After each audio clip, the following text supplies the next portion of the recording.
I don't know, 10, 15 minutes. So I'm going to turn my video and my audio off, but I'll be back at some point in this program. So with that, I'm going to turn this one over to you, Cheryl. So okay, have fun. Awesome. All right. So engaging in constructive conflict at work. I chose this background, if you can see, hopefully everyone can see this, the slide, is wood. And I was thinking, why wood? And you know, wood is really strong, but it's also flexible. And it's got strong roots, right? And it doesn't ever get defensive. So that was my, my wood metaphor or analogy. Okay, so I'm going to expect some interaction from you via chat, or actually people will be able to talk. So maybe we can even do more talking than chatting, and I'll be clear about that. And I'm also going to encourage you to have something to write with and write on nearby, because I'll be having you write a few things down. And then also to think of a conflict situation that you are in or that you've been in, so that you can think of something real while we're talking through kind of, you know, how to resolve conflict or how to think about conflict. So hopefully you can kind of deal with that. All right. I'm going to read a couple of things to you. So this is probably going to be the most like talking at you part, and I'll do it pretty quickly. And part of it is it's like the overview, and then we'll sort of break things apart. And so one thing is a conflict is more than just a disagreement. Right? So in a conflict, both parties usually perceive some kind of threat. Okay, so it's good to understand that just, you know, a misunderstanding or something you don't like, that's not really a conflict, right? A conflict is something where we perceive a threat. Okay, and if you think about it, what happens when we're threatened? Right? And if we were in a room, I'd ask you and you'd all tell me, well, when we're threatened, we want to defend ourselves, we go into fight or flight. When you go into fight or flight, your cognitive abilities aren't really online, and so you aren't necessarily rational, or you say things that aren't completely true. So it's good to remember that when you're in a conflict, and it's a serious conflict, there's lots of things that may be said that aren't necessarily even true when you're, you know, if your people are really amped up and really feeling threatened. So that's one thing. So if you thought of a conflict situation for yourself, as I mentioned right when we started, and you might just, I want you to just take like 10 seconds to think about it, like, oh, what were they threatened about? Right? What was the threat to that person? Okay, and you could also say, what was the threat to me? So I'll be quiet for 10 seconds and give you a moment to think about that, and maybe write it down, just makes it more real.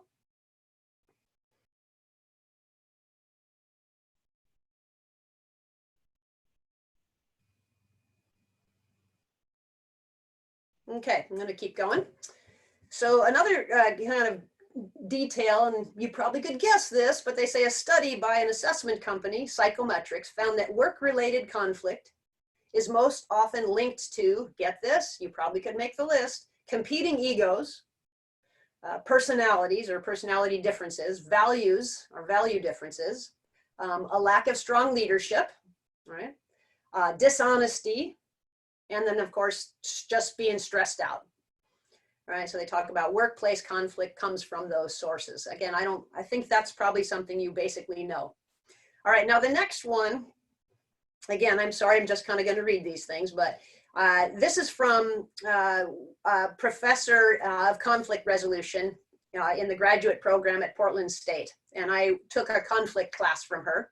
And here's what she said, and I loved it, okay? When you want to resolve a conflict, look for what's underneath the concrete example, the thing that you're arguing about, okay?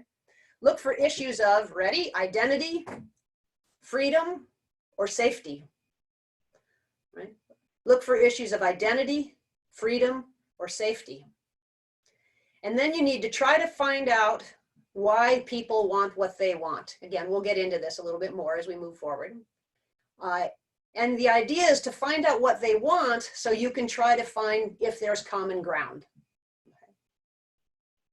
So you want the discussion in the conflict discussion to focus on issues, not on people. And that's super important. right? And this is a mistake that often gets made. So focus on issues, not on people's positions or interests. And we'll go into what positions and interests mean. So you need to find out why they hold their position. Okay, because sometimes there's an alternative solution that you can't think of while you're both arguing your own side or your own position. Okay, so many conflicts are identity-based and assume a zero-sum game, where if you get it, I can't have it. There's no idea that there's an outcome that's good for both parties. Okay, so that's kind of this cool overview, and if you get all the pieces, you sort of understand conflict resolution and what you need to do. Okay, but again, we'll break it down as we go forward here. All right, so Christine's going to help me out with a little role play here, and your job is to pay attention, because I'm going to ask you the skills and behaviors you would need to do well in this situation. All right, here we go. Ready? You called me a jerk. Well, you threw the ball at my head on purpose. No, I didn't. Yes, you did. Okay, so that's round one. So, you know, typical kindergarten interaction. And you can see that this is pretty dysfunctional and people are going to walk away pissed at each other, right? So here's round two of similar situation, but we deal with it differently. Hey, Christine, you seemed upset at recess. I was mad because you threw the ball at my head. Oh, I didn't mean to throw the ball at your head. It slipped out of my hands. I'm really sorry. Okay, so that's round one and round two. Super simple, seems really crazy, but here's the question. Based on that interaction, what skills and behaviors does a person need, okay, to be good at resolving conflict? So I'm going to give you, actually, here's where I would like to try having you guys just unmute yourself and say something. We could use chat also. But I would be fine if people use chat and also use their voice. So what are some of the skills and behavior a person needs in that situation in order to resolve the conflict? Using I statements instead of you. Oh, great, great, lovely. What else? And just stating what you observe without making initial judgment. Okay, right, observations without judgment, yeah. And I hear listening and giving.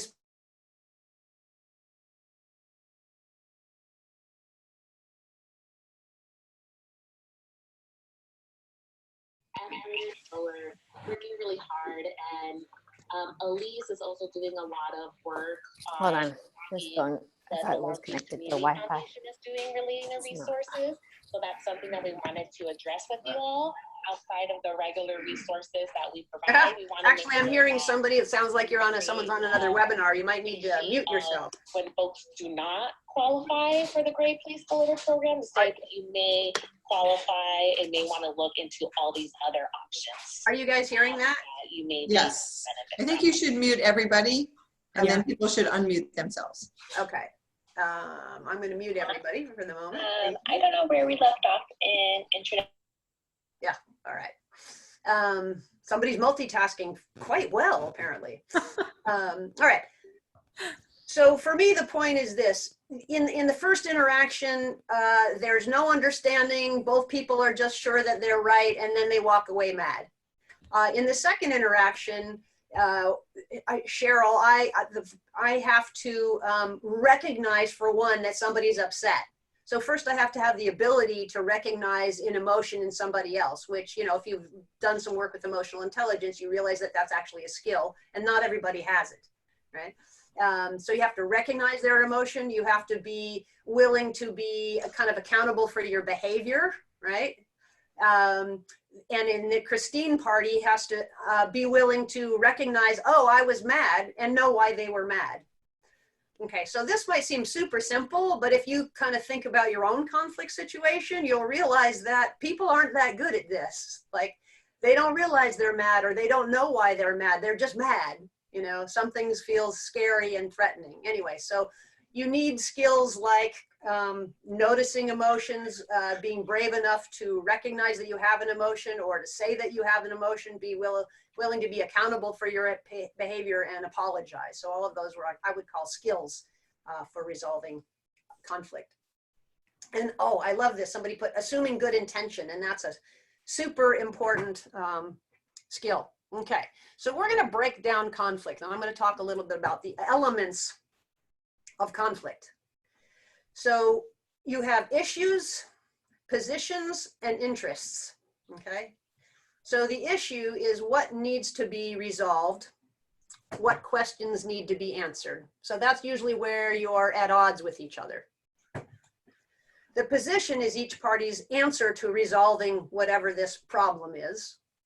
And the interests are the reasons behind each party's position, which I'll actually ask you to, I'll be giving you some time to do an exercise where we explore this with your own conflict situation.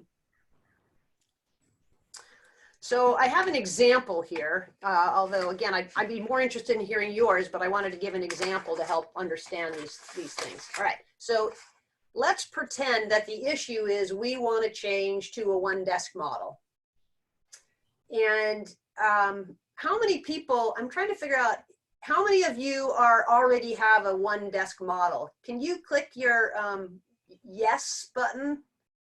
Do you see a yes button? I'm just trying to figure out if we can do this. And Christine, if you have any knowledge of this, or Bev. It's under participants. So if you open your participants window, you'll see their voting buttons, yes, no, under there. And how do we count? Oh, I see, we see them on the screen. There we go. All right, so so we're almost like half and half. So how many of you are considering going to a one desk model? Can you do that again? What's our yes, no there? Are you considering going to a one desk model? Getting more no's than. All right. Okay, so if you do consider going to a one desk model, you're probably going to have some people saying, great idea, and other people saying, no way, this is awful and it's terrible, right? And often that's as far as you get, like, no, we don't want that. You know, it's not, it's going to be confusing to the patrons. And other people say, no, it's less confusing to the patrons. And then you just sit there and, you know, beat your heads at one another.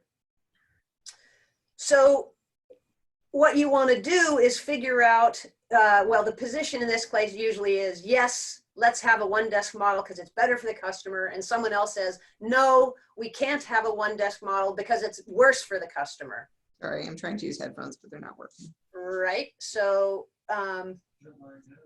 when that's happening, you have, yes, it's good for people. No, it's not. So that's a conflict, right? Because now everybody's work is going to change. So people feel threatened about what their work's going to look like. You're going to have to, you know, if you're a circ person, you're going to have to work with a reference person, probably at the same desk. And oh no, that's scary.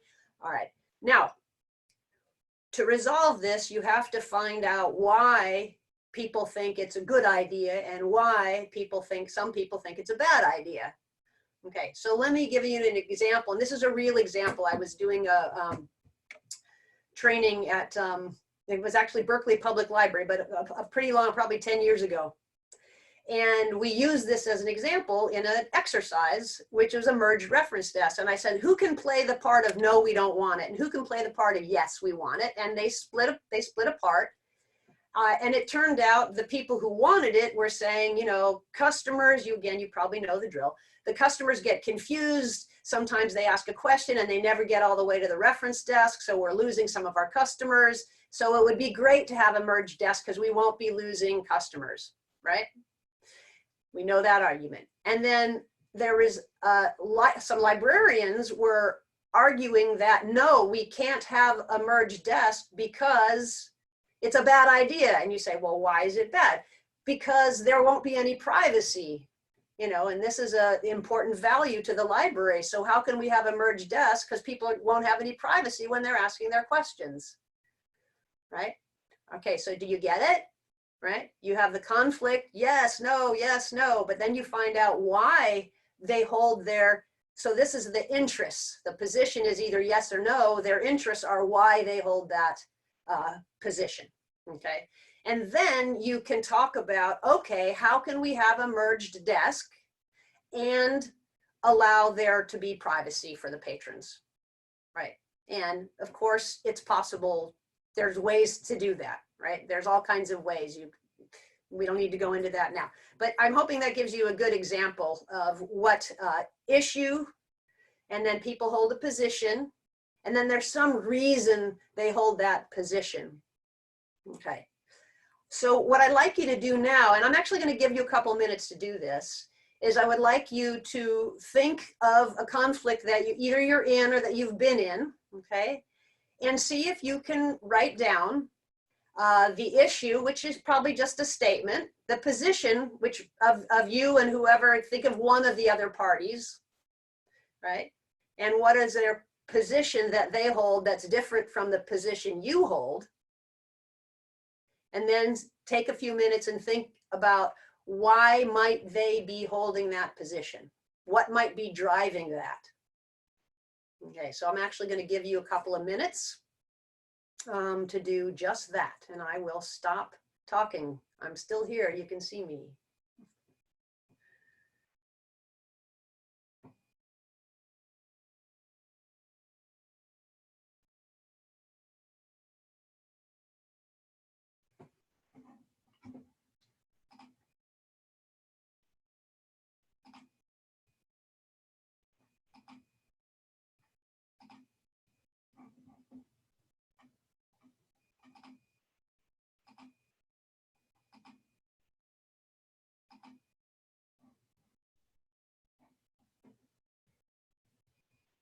And if you have questions, I'll be watching the chat.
Okay, 30-second warning.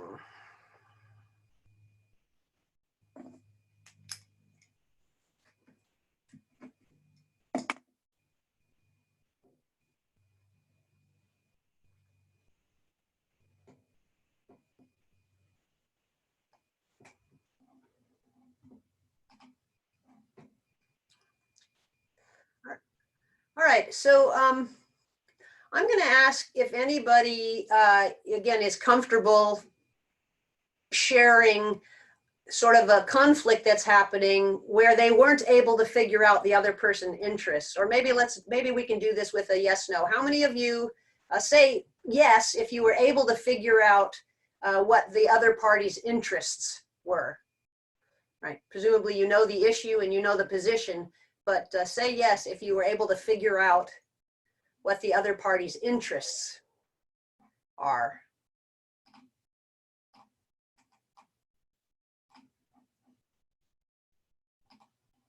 Okay, so lots of people, that's awesome. I'm curious if there's anybody there who felt like they weren't able to figure it out, if you'd be willing to unmute yourself and share, and then let us kind of use that as a, like a case study. And this is kind of one of the things you talk about with resolving conflict is, can you have sort of empathy for that other person and think about what's going on for them that is creating this conflict, right? So if we want to resolve the conflict, it's useful to be able to think about, well, what is it that they're caring about? So if anybody's got one that they're willing to share, that they weren't able to come up with the interests of the other party, then we can use all of our intelligence to see if we can come up with it. So again, I'll give just a few Another 10 seconds, see if somebody's okay to unmute themselves, and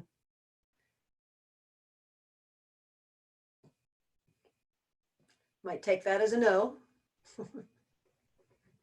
All right, worth a try, hopefully. All right. So with the understanding that many of you, if not most, are managers at least or supervisor, people get really confused and say, well, I want to resolve a conflict. My employee isn't doing what they're supposed to do. Okay, so on the slide, you'll see when an employee isn't doing what they are supposed to do as part of their job, that's not a conflict. That's a performance issue. And you need to have a conversation with them about role expectations and then hold them accountable for their behavior, right? That's different from resolving conflict, okay? And, you know, sometimes it's very muddy and the line isn't perfectly clear, but that's something to think about. So can I just once again ask, I'm going to clear all the responses. For how many of you, when you're thinking of your conflict, were thinking about an employee that isn't doing what they're supposed to do? That's clearly part of their job description, okay? And that part's really important because it needs to be super clear what their job is. And if they're not doing it, then it's about holding them accountable. Okay, we're getting So something. for me, actually, that was part of it. However, with this specific employee, there are other issues besides performance issues. So there are other conflicts besides the fact that the employee is actually not doing the job. Yeah, okay. Oh, sorry, I messed up there. Actually, hi Cheryl, it's Ashley. Hi, Ashley. Hi. I actually have a question. Well, if I could I'll just tell you what mine was. The issue that I felt was that we need to have some type of better communication with this person. It was not, I'm not a supervisor or anybody, so it's not like someone that needs to like do their job better. It's more of like a personality, I guess you could say, maybe conflict. Yeah. So the position is, usually the issue is, how do I put it? Like if I say something, right? Mm-hmm. And then I like, oh, you know, just an example, like if I say that people are more likely to have a unwanted pregnancy, right, if they're not using protection. That's just an example. And then the person that I'm having this conversation with, when their response is, well, I have my degree and I learned such and such and blah, blah, blah, right? So, so the conflict, if you can see, is like, there's sometimes either both, sorry, my phone just started ringing. Either both of us feels like the other person is maybe like trying to one up the other person. So with the interest, I'm not sure exactly what the interest would be for the parties. Right. Well, it could be that the interests have less to do with the actually the issue that's being resolved than with the status kind of attack or status fears that person has. So it may be that if there's like ongoing conflicts with somebody, but a lot of it is about maybe they lack confidence and this is the only way they know how to kind of whatever, lash out or build themselves up is by trying to be right all the time. Then you might realize that you don't actually have a conflict about an issue. They just are always being counter. Does that make sense? Yeah. So that okay. It could have to do with their lack of confidence. So usually that kind of behavior has to do with that person not feeling confident or not wanting to look stupid.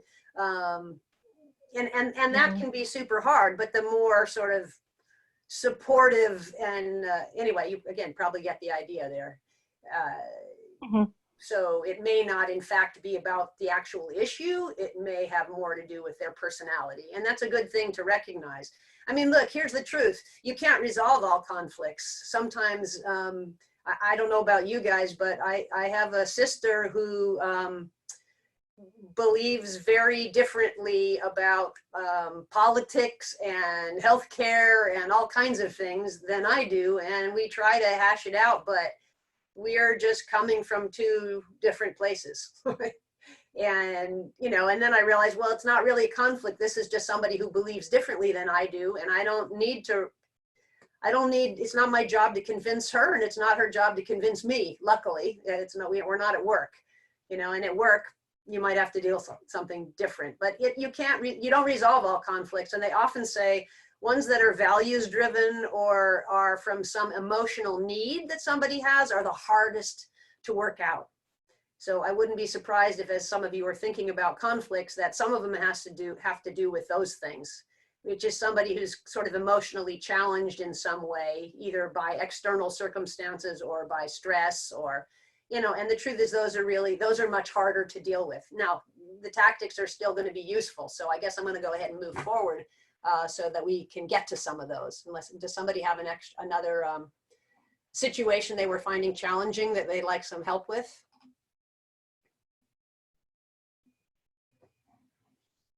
Ten-second warning.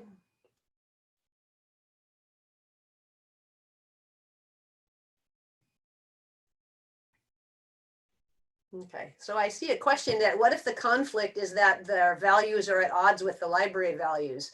That's a great question. And I think in a work context, if I've got somebody working, a colleague who isn't making decisions according to library values, I would make sure that I was using that framework to discuss the problem with them, and hopefully take, you know, that's sometimes where I say I like to use a little bit of social pressure.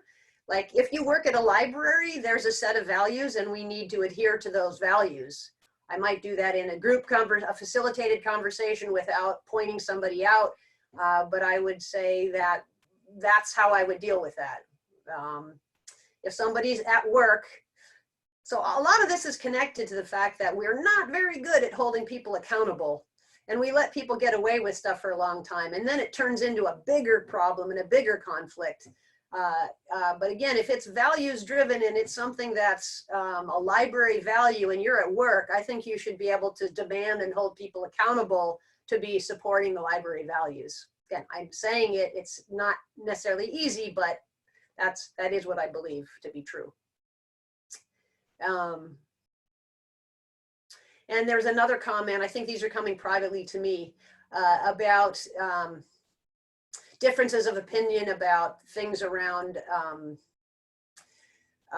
gender and identity.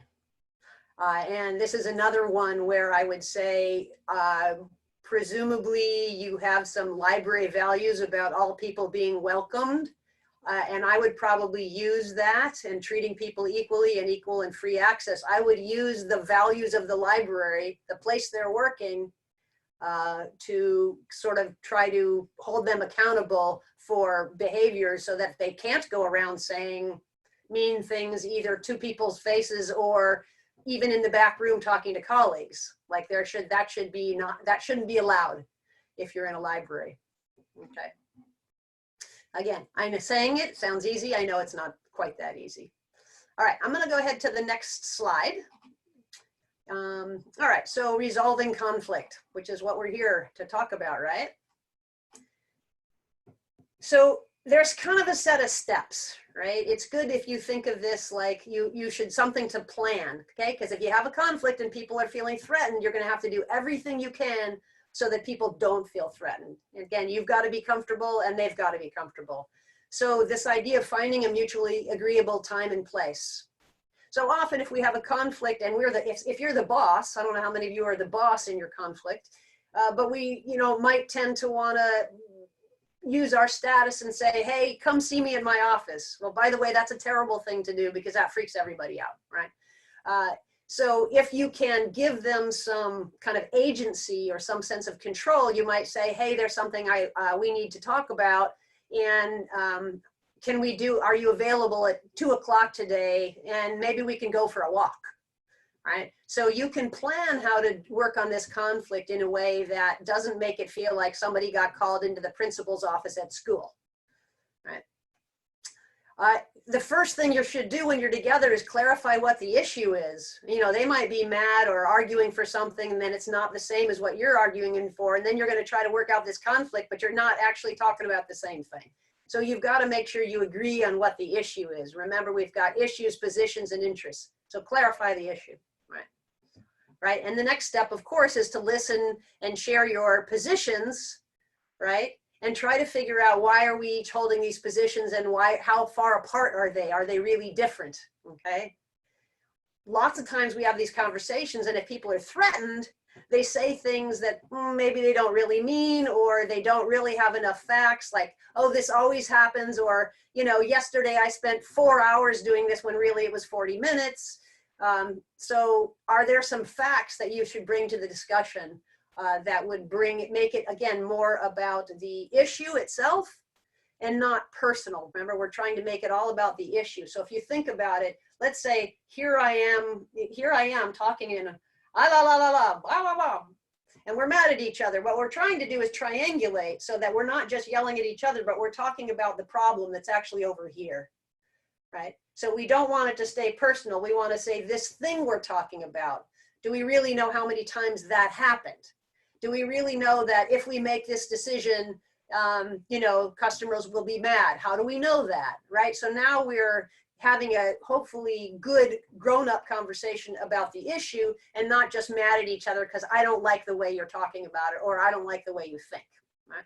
So that's kind of number 4. Determine the facts, bring data to see if you can kind of keep it like you're discussing this third thing, not personal. And then you want to, you know, generate ideas, hopefully together. And maybe you bring in other people to help solve the problem, or maybe you bring in other people to get more data, right? And obviously select a solution and make a plan for how you're going to roll it out, right? And honestly, one of the things I hate about things that are in steps is in the bottom, it's always iterative. You might have a plan for something and then say, hey, that didn't work out. So let's see what part of that worked and what didn't, right? So really this kind of goes on, but this kind of gives you hopefully a clear sort of framework for working on resolving conflict. So I wanted to show you what's something called the dual concerns model. Let's see if I can get it up on the screen. Hang on a second. There it is. No, just a second. There we are. All right. So hopefully you can see on the screen, there's a, you know, this is a handout that I use. It's called the dual concerns model. And the point of it is you care about, when you really care a lot about yourself, but don't care a whole ton about other people, you tend to compete, right? You compete. If you don't really care about yourself or other people, you tend to avoid. We're talking about conflict. We tend to avoid conflict. If you care a lot about the other person, but not so much about yourself, we tend to accommodate. Right? Yeah, whatever you need, whatever you need. I don't like conflict. I'll just do whatever you want me to do. Okay. And in the middle here, we have this idea that if you're kind of middle ground of caring about self and other, and we compromise.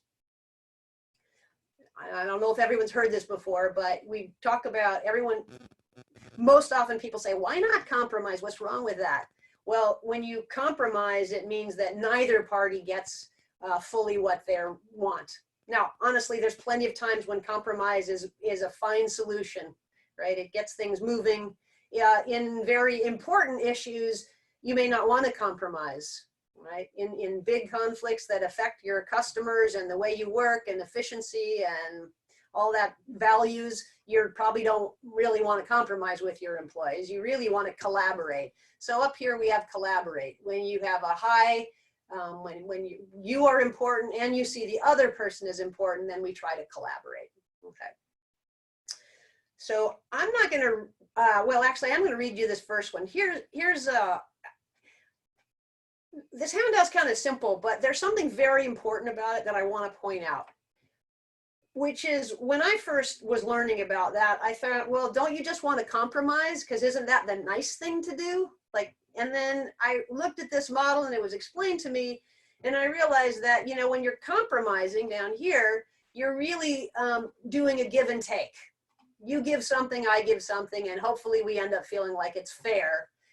If we don't feel like it's fair, then we've compromised, but we're not really happy with the outcome. That happens plenty often, right? If we truly collaborate, we're believing that there is, and this is what's super significant here, we're believing that there's a win-win situation. Excuse me. We're believing it's possible that there's a win-win situation. So at the beginning of a conflict, if you approach that conflict as if it's possible for both parties to win, you will look for that. If you're someone who tends to compete, okay, then your view of conflict is that there's a winner and a loser. So if I'm in a conflict, I'm thinking, I gotta win, because if I don't win, then I lose, right? And there's a whole lot of people that don't wanna lose, right? And then they're not, it doesn't matter rational. I mean, we're seeing this in politics play itself out all over the place, right? So the next time you're in a conflict, or if you're going to deal with the one you've thought about at the beginning, think about, how can I approach this with the idea that there's a win-win in here somewhere, right? They can win, I can win.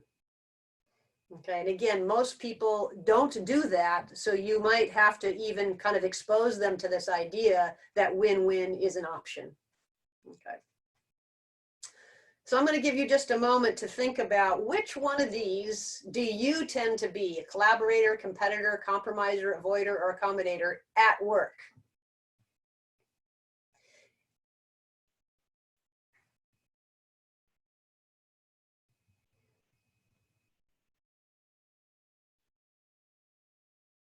Now I'm imagining that you're all saying, it depends what the situation is, right? Okay, so now think of it this way. How do you deal with conflict when you have the status, like say you're the boss or the manager or the supervisor or leader, whatever you want to call it.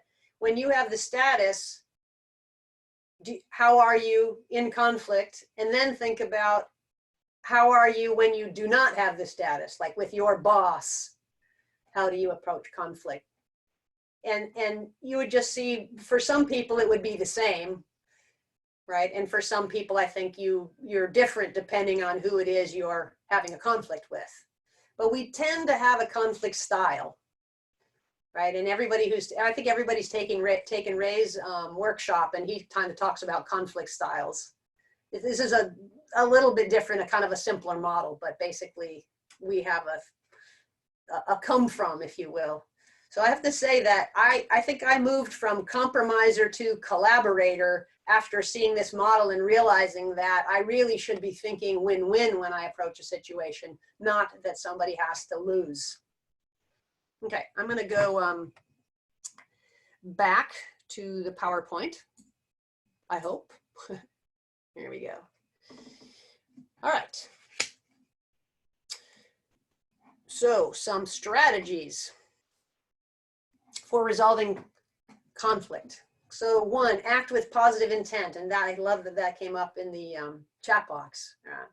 So you need to try to understand, not to win, right? And when you listen to somebody, that doesn't mean I'm listening and then I agree with you, right?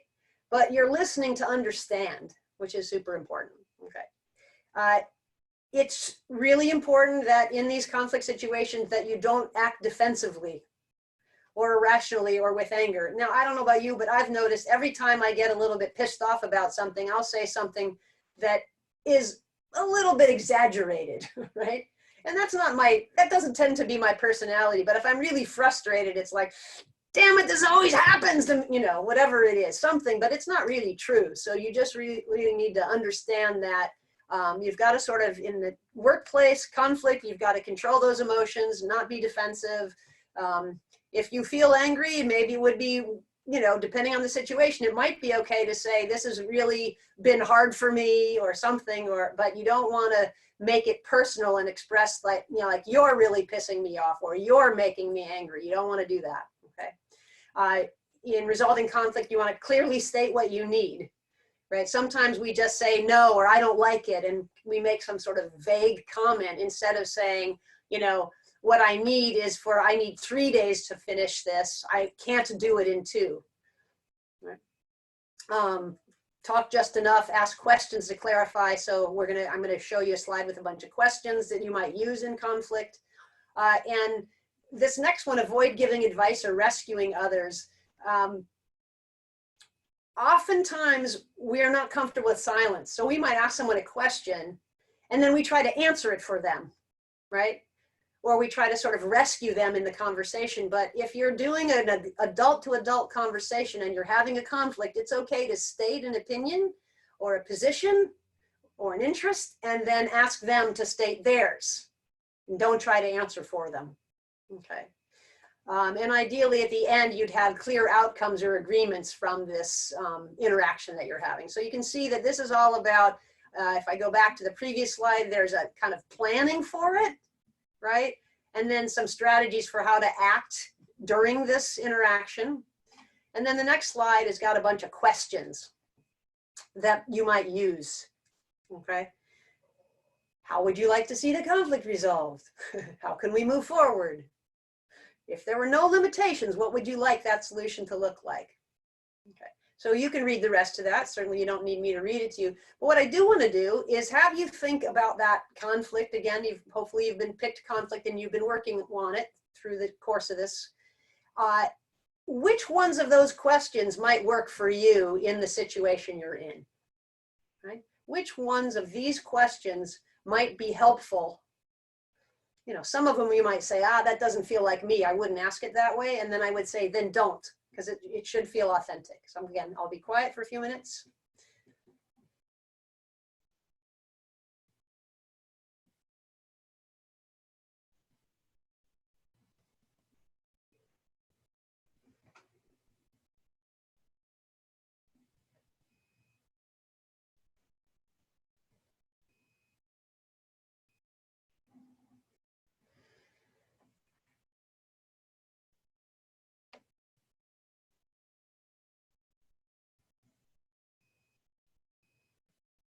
All right, 10-second warning.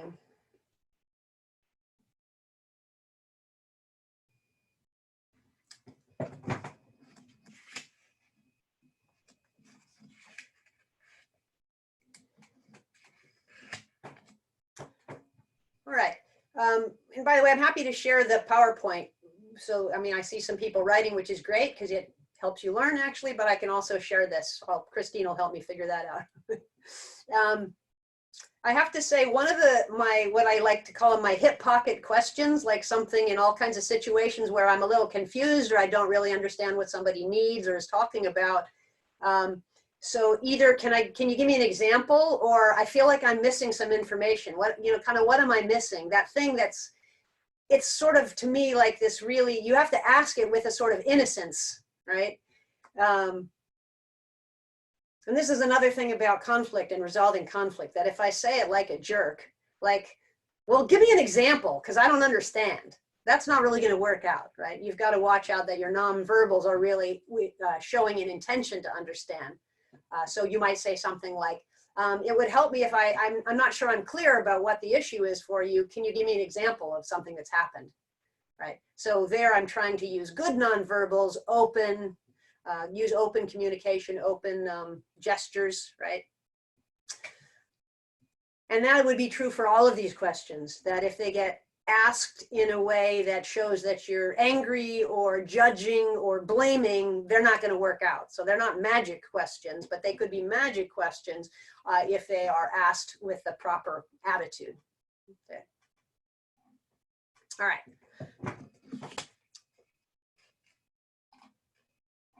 Sometimes things are not going to work out. That'll be it. They just aren't going to work out. And it could be that they can't work out right now. And then you'd ask the question like, if we get more information, might that help? And I have seen in meetings where people are having at least a disagreement about something without enough information. And then they keep disagreeing and everybody's going, well, we've got to find out. And then they're like, yeah, but it still isn't good, when we don't actually have the information. So if you're in that situation with a group of people, can you please try to say, when we get the data, we'll revisit this, right? And then you might want to figure out who can get the data to actually have an action plan. But that's, if you need data to resolve it, try not to continue arguing about it, right? Is there someone you could bring in to help with the discussion that would have some expertise maybe? Can you agree to disagree? So once again, if you're a win-lose person, you might not want to agree to disagree, right? If you're a competitor, tend to be a competitor. Or even if you're a avoider, you might say, I don't want to agree to disagree, but it could be an outcome. Sometimes we're arguing about something and the truth is it's okay for people to have different opinions. You can just let it go and move on from there. Yeah. Okay. So I'm actually going to go back to the first slide because I want to sort of a couple of sort of general things. And if people have questions, I got to say, Christine, it's hard for me to keep up with the chat. So if there's questions in there, you might need to direct me to them. Everybody has similar psychological needs for security. Okay, so I'm going to again read something. We've all got similar psychological needs for security, identity, connection, and affiliation. So I'll do that again. We need to feel safe.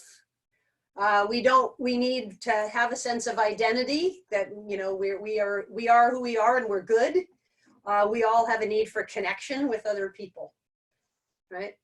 And we all need to be liked, basically. Most people need to be liked.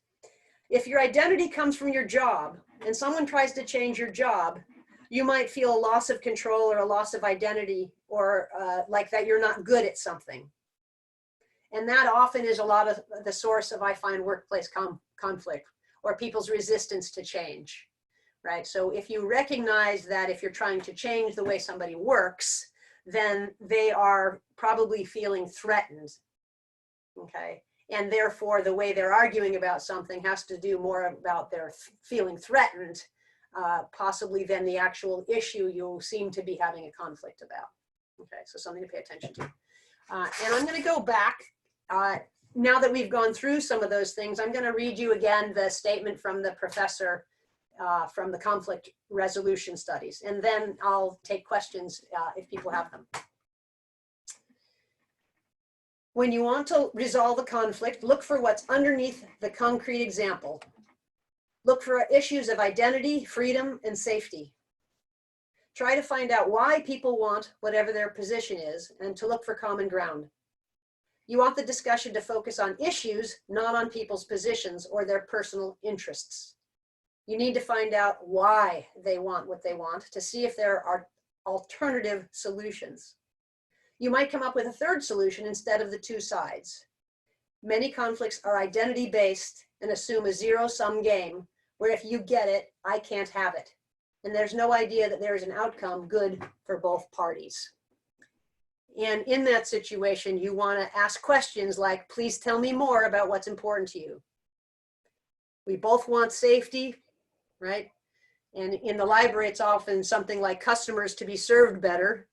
But we have different ways to getting to that. So a lot of conflicts are about those kinds of things.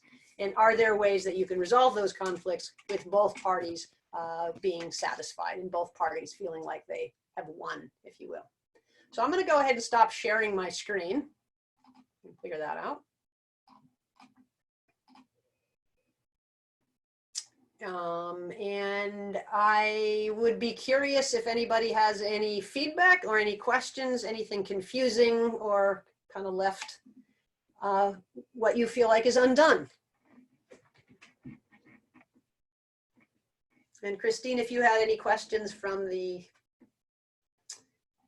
chat, and I'll start watching chat now. And feel free to unmute yourself if you've got a question that you'd rather state.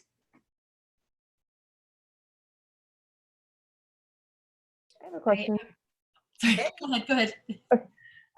When you're in a conflict and you are starting to suspect that it's more about kind of the fear and kind of identity-based, kind of like we were talking about just a few moments ago, is there anything that you can do to kind of help that person in that conflict? if you're kind of suspecting that that's what it is? Yeah, I mean, the classic one is something like, we're going to change something about the way somebody works. And they've been working there for a long time and they're super comfortable at it, right? And now we're going to do something that makes them uncomfortable, right? So what you need to do is things like, let's say you're changing their software and they've decided that that's a terrible thing and they won't be able to do all the things they could do before, right? There are things that you're trying to help them understand, like you'll be slow at, I mean, this is going to sound really simple, but this is the kind of thing you're trying to help people with because they're feeling threatened and afraid. So you're just kind of helping them with some logic, basically. Things like, either you're going to have a few weeks to practice this. You're really good at, remember when we introduced that other software and people were worried about it, but within a week or two, we were finding all the benefits.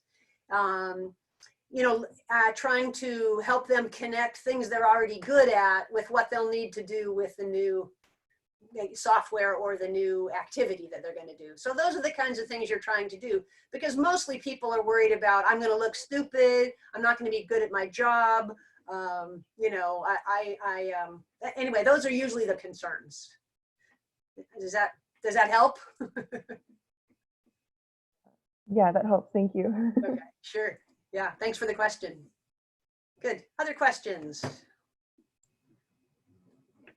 So I was going to say, not quite a question, just it's so helpful to go through this for me because it makes me think about the conflict more. And I'm going back to kind of when we were sorted initially in the leadership cohort into kind of what emotional and reactions you have. And it continually makes me realize that I go more towards, I want to resolve this right now, and a little bit defensive.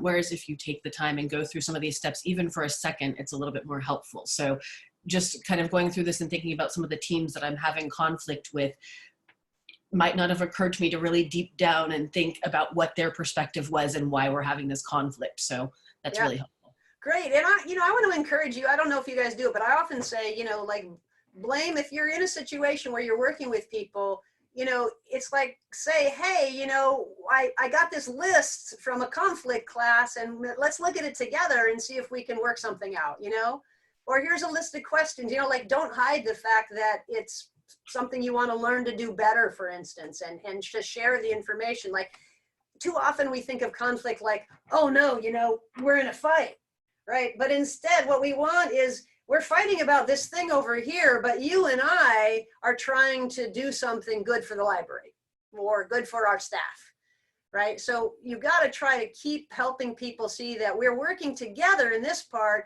and here's the thing we've got to work on, not I'm mad at you. And usually it ends up being we're all pissed at each other. Exactly. Yeah. Again, thanks for the comment. Yeah. Good to see you. All right. Anybody else? Hey, Cheryl, I'm sorry, I got booted off for a second. Can you also talk about how this could relate to the patron rather than just a coworker as well? Or just, would you? I'm trying to think about, I mean, for sure, the question, like the set of questions, like if you're with an irate patron or customer, there's definitely a lot of those questions would be useful, and understanding, that they're possibly feeling threatened by something or feeling stupid, or they have a big need and that they might be a little bit triggered. So trying to help them calm down, like when I do workshops around, dealing with challenging customer situations, the technique is all about helping them calm down first so that you can have a kind of a rational conversation. Because if they're yelling at you, you're not going to have a rational conversation. So somehow, or if they're very angry or very frustrated, you have to help them sort of reduce that level of frustration or anger. There's a book called Just Listen, and it's written by, and I may have mentioned it in one of the workshops somebody was in, by a guy named Mark Goulston, and he's a hostage negotiator. And he talks about having to help people through what he calls rapid evolution. And I'm going to find my notes so I say it correctly. he says, you want to help people with rapid evolution, as in your brain, we have a 3-part brain. So the rapid evolution is going where you move from primitive brain, which is irrational anger, to emotional mammal, to logical mammal. Okay, and the way that would look in front of you is somebody's really pissed from I want to hurt someone to I'm upset to I need to figure out how to solve this situation, right? And you're trying to help people emotionally move through those stages. So lots of times with the customer, you might have a a reasonable solution to something, right? And or at least an answer that is the answer, like we can't do that. But if they're still in an emotional state, they may not accept that answer. If you can help them get to the place where let's figure this out, it might be you get them to the place where you can say, we're not able to do that at the library, but I can help you find someone who can do that, right? Which initially, if they're really angry, they might just yell, I don't want someone else to do it. But if you can help them calm down, they may accept that. Yeah, and again, if you, I probably could bring back up the slide. I need to share my screen. Sorry, I don't want to make this too complicated, which I just did. I'm going to share my screen for just a moment again. And the slide with all the questions. So some of these questions might also work with patrons. I mean, even the how can we work together for a win-win solution? Or they might be just arguing about something and saying, if there were, anyway, you'd have to pick the right question for the situation. But I think that's possible that some of those might be useful. All right, I see that it's 2 o'clock. I don't know what else we need to do to wrap up. If there's is there some kind of evaluation or?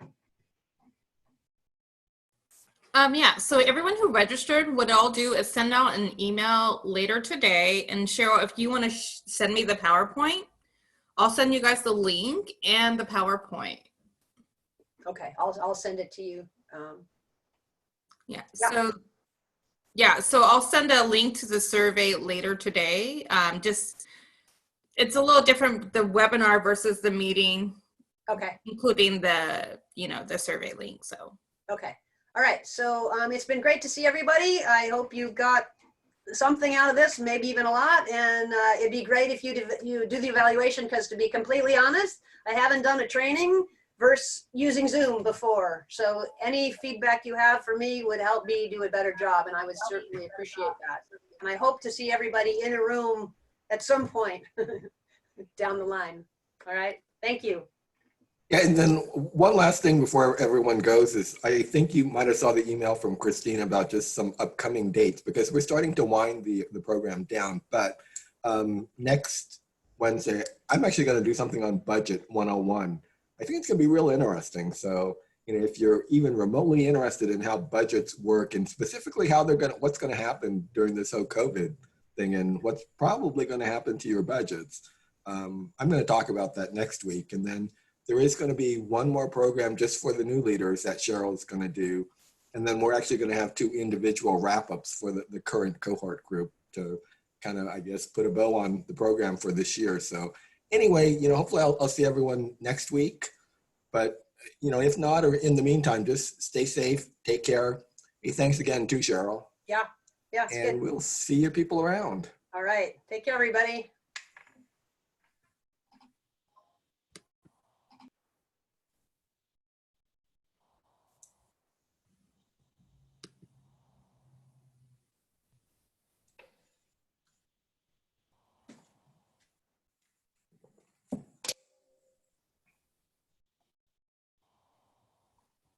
Oh, Bev left. I thought maybe she was going to stick around. Yeah. Do you want to push stop recording? Do you have that?